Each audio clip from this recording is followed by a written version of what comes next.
Moto Scout, exploring life on two wheels.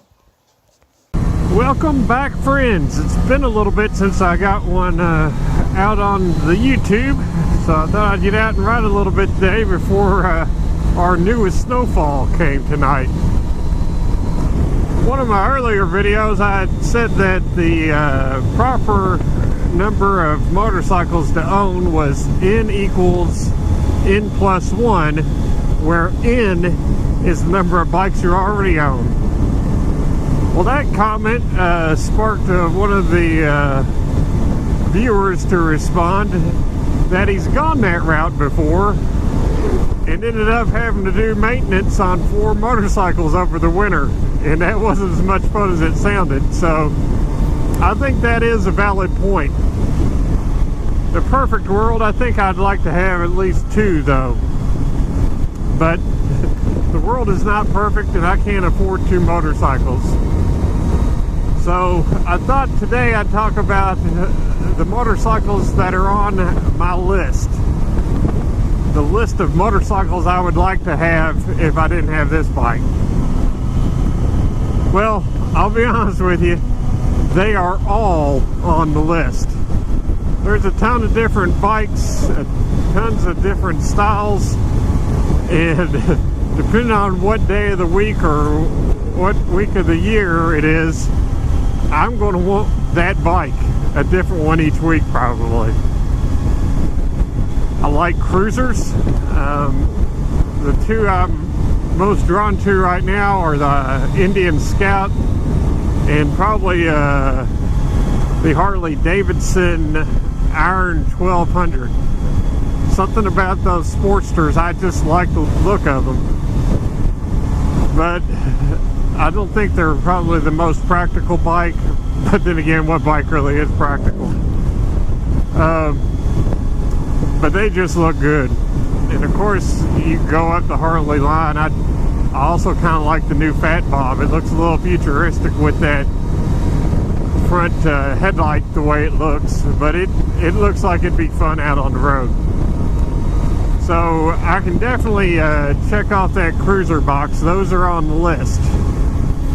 Now, Sport Tourer is something that I'm really leaning towards. It'd be a little bit bigger than this bike. It'd be able to handle long trips much better. What's holding me back on this bike is this windscreen. When you get up to highway speeds, you're fighting quite a bit of wind. I think you could probably do it if you got an aftermarket windscreen that was a little bit taller, but the Sport Tourer is going to have a bigger engine, better luggage capacity, and be just more comfortable for both the rider and the passenger.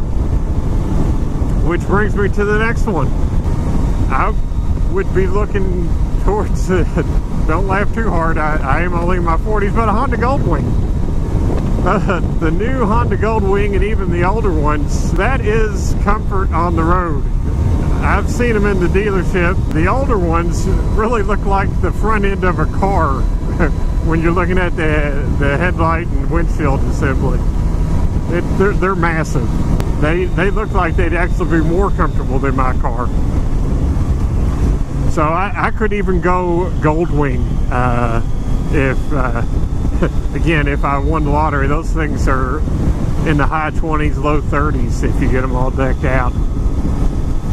So cruisers, Sport Tours, you see these dual sports or super motards out on the road, a dirt bike that has been made road legal. Those are look like they'd be a ton of fun. A lot of torque, really lightweight. But I think I'd probably do too much commuting and longer trips to really have that as my only one bike. So while I'd love to have one, it would have to be as a second bike, not as my primary bike. The bike that I'm not really sure about is a super sport, a 600 or a liter bike. I'm in that stage before I even got a chance to try it.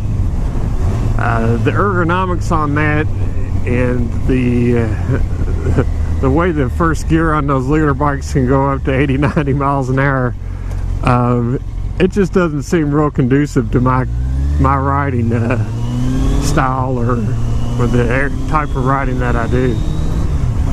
So while I think they look great and they'd be a ton of fun, I'm not sure that you'll ever actually see me buy one of those. Now, I hope I can fight the urge to buy one of those when I test ride one, because I don't think it'd be super practical for me. But again, if I was being practical, I'd be in a car. One type of bike that a lot of people don't think about when they think about motorcycles are the new electric bikes. The batteries have come a long way in terms of longevity and in cost. While they're still very expensive bikes, they're not anywhere as expensive as they were when they first came out. I'd like to at some point maybe get a used bike, use it as a commuter back and forth to the office. But again, that could not be my primary bike, because no matter how good the range on those electric bikes gets, it's not going to be able to take me 4 or 5 hours on the weekend away from home. So that'd be a better secondary bike probably than the dual sport, because you could actually get a dual sport electric bike, kill 2 birds with 1 stone there. Another class of bike I have a lot of interest in are those retro standards. We took a look at the Kawasaki Z900 RS the other day, and I really like that bike, but it's really just a little upgrade from this bike at a much higher cost. So that one probably isn't going to happen. But the Triumphs, the Bonnevilles, those are really sharp looking bikes to me. That Honda CB1100 that they've discontinued now, it's a retro standard and it looks really sharp. I can see me picking up one of those types of bikes down the road used. They look comfortable, look like you could ride them all day long. So those are all the types of bikes that bounce around my head on a regular basis. I appreciate everybody who's been watching the videos. We've grown the channel quite a bit.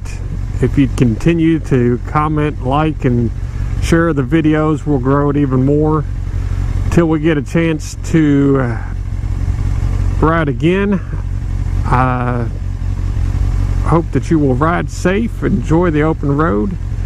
This is Moto Scout, and he is out and about waiting on the train.